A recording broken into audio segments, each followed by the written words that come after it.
రాయ్ కైశ్వరెడ్డి 11 గంటలకు నా ఇంటికి వచ్చి జెండా ఎగరేస్తా ఉన్నావు కదా, రాకపోతే 12 గంటలకు నీ ఇంటికి వస్తా.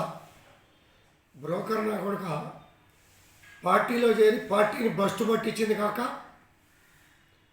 పాత ముఖ్యమంత్రి గారిని నాశనం చేసింది కాక, కాంగ్రెస్ పార్టీ నుంచి కొంతమంది పెద్దలను తీసుకొచ్చి బీఆర్ఎస్లో జాయిన్ చేస్తామని చెప్పి తీసుకొచ్చినటువంటి బ్రోకర్ నా కొడుకు నువ్వు బ్రోకర్ నా కొడుకులతో నా ఇంటి మీద జెండా ఎగరేసుకోవడానికి సిద్ధంగా లేం. చేతులు కట్టుకుని కూర్చోలా. నా కొడుక నువ్వు నేను తేల్చుకుందాం రా. ధైర్యం ఉంటే నా కొడుక, లేకపోతే నేను వస్తా. నా పోలీస్ సిబ్బంది కూడా అవసరం లే, వాడో మేము తేల్చుకుంటాం. ఇది బీఆర్ఎస్ పార్టీకి నాకు కాదు యుద్ధం, కౌశిక్ రెడ్డి గారికి నాకు యుద్ధం. తేల్చుకుందాం. నువ్వు నేను బాంచర్ దేనికైనా సిద్ధమైన కొడుక రా, తేల్చుకుందాం.